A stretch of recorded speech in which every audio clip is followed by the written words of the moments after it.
Seja muito bem-vindo à Infocred. Junto com você, ganharemos muito dinheiro e ajudaremos muitas pessoas. Aperte o cinto que a sua aula já vai começar.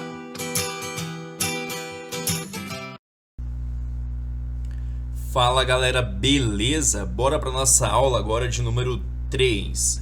Agora vocês irão aprender, tá? Agora que você já sabe todos os termos, nomenclaturas, como é que vocês pesquisam os clientes, como é que vocês procuram e tal, quais são os clientes que a gente trabalha. Vamos aprender agora para como fazer as operações, beleza? Quais operações vocês podem fazer para esse tipo de cliente, tá?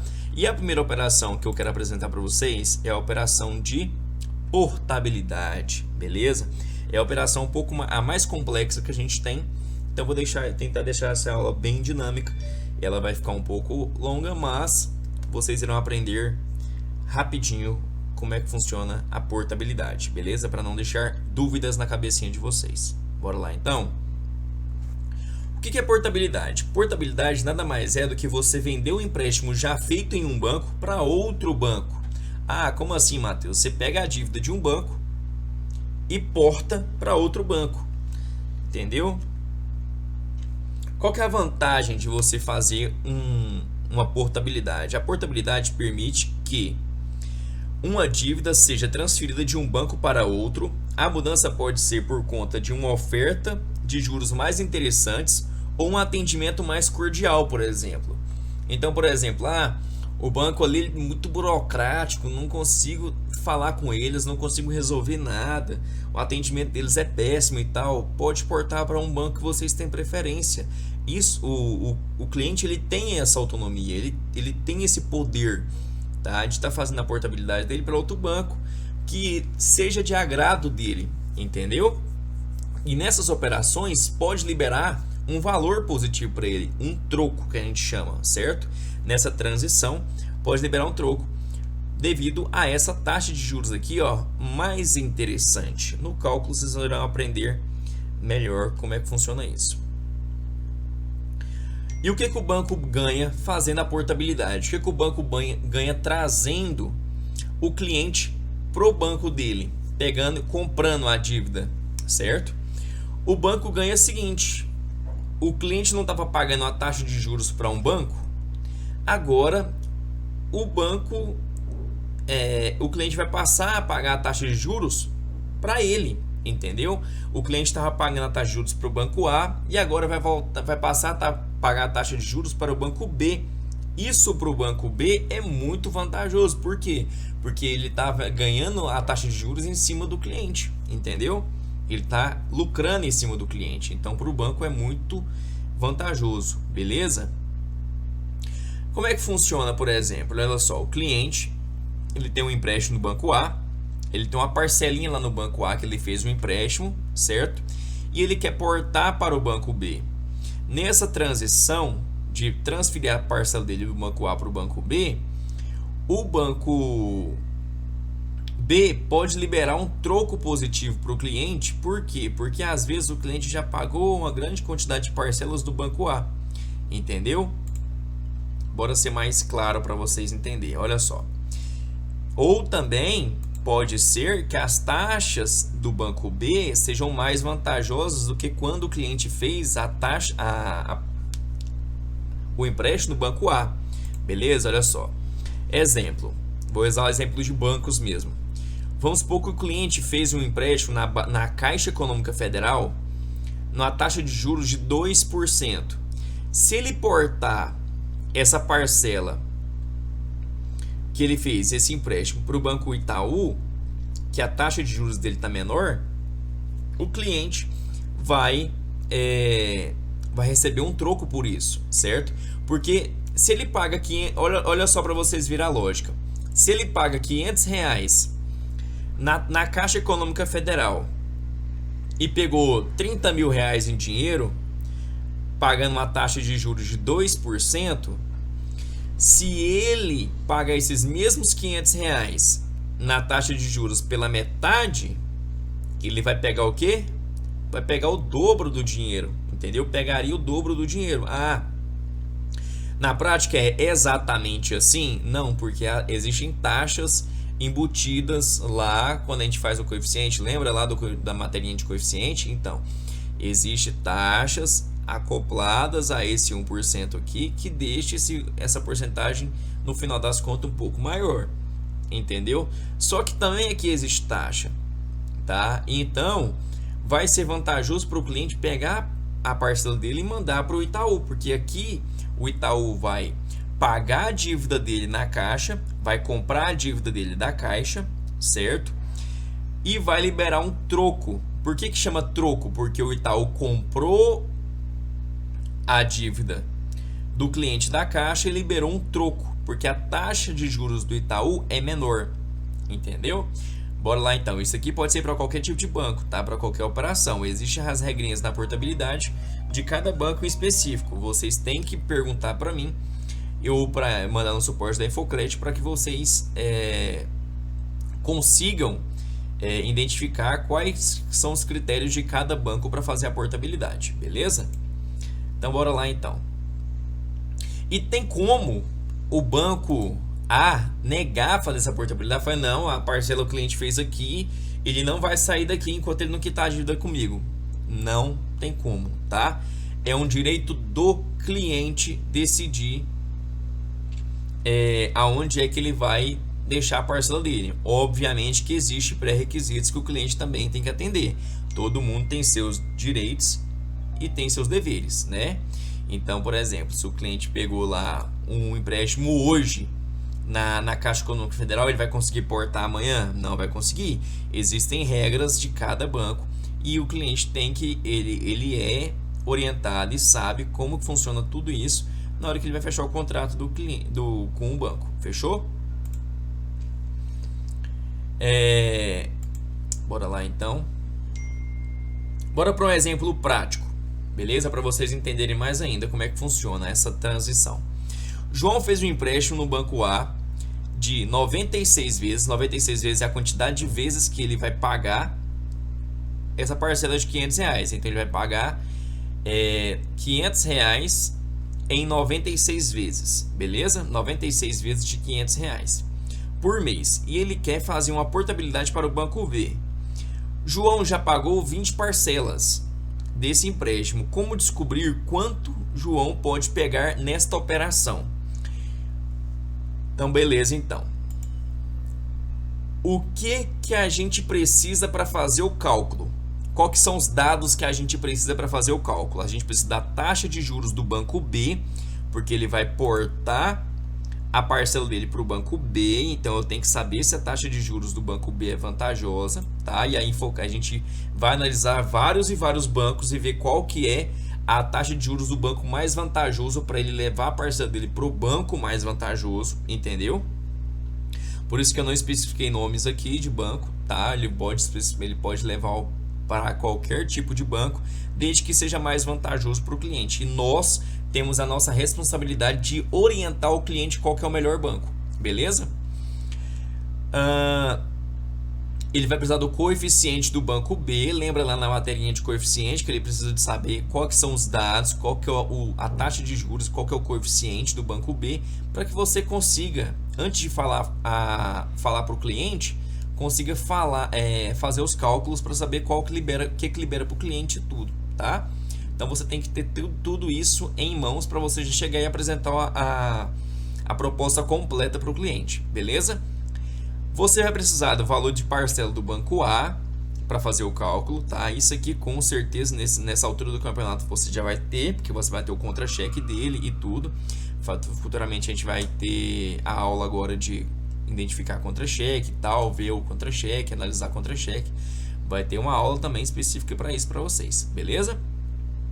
E o saldo devedor, lembra que o saldo devedor é muito importante para o cliente? Então para a gente fazer o cálculo, porque a gente tem que saber exatamente quanto que o cliente deve dentro do banco, então tem lá a materinha de saldo devedor, beleza? Então, a gente, naquele exemplo lá, a gente já tem algumas informações. A gente tem o valor de parcela, que se você olhar lá no exemplo lá, R$500, certo?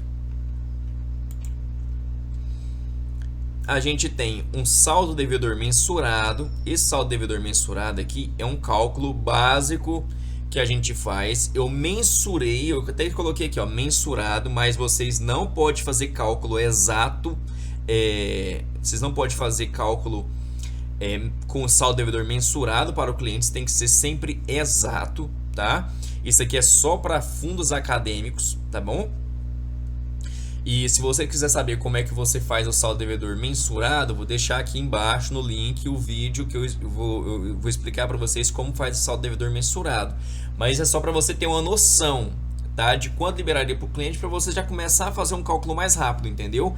Para você passar a informação para o cliente, você tem que ter as informações corretas, então você tem que ter o saldo devedor correto. Isso é só para agilizar, para você saber assim, se vale a pena você mexer naquela parcela, não vale a pena e tal. Com o passar do tempo, você vai pegando o feeling, né, que a gente chama, que é o que? A expertise do porquê que a gente ensina esse cálculo saldo devedor mensurado, tá? Mas vou deixar o card aqui embaixo na descrição do vídeo para vocês entenderem como funciona, como é que faz esse cálculo de saldo devedor mensurado. Mas, só enfatizando novamente, você tem que ter o saldo devedor do cliente real, ou seja, como é que você descobre esse saldo devedor? Ligando no banco ou pedindo para a gente aqui da Infocred, beleza? Dependendo do banco a gente consegue para vocês. E o coeficiente também real do banco. O coeficiente tem que estar acordado com a quantidade de parcelas que o cliente vai querer pagar, tá? Ah, o cliente quer pagar em 90, ele fez o empréstimo em 96 vezes, mas ele não quer pagar mais em 96 vezes, ele quer pagar em 84 vezes. Tem que ter o coeficiente correspondente daquela parcela de 84 vezes daquele banco em específico, tá? Então, o coeficiente, lembra lá do coeficiente, tem a matéria de coeficiente lá para vocês, lembra?